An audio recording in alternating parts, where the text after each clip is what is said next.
ನೋಡ್ಬೇಕ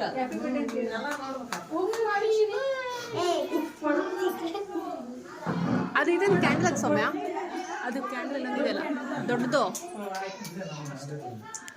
ಸೈಡಿಗೆ ಇಡೋದನ್ನು ಕ್ರಾಸ್ ಆಗಿ ಈ ಕಡೆ. ಹಾಂ ಹಂಗಿಡ.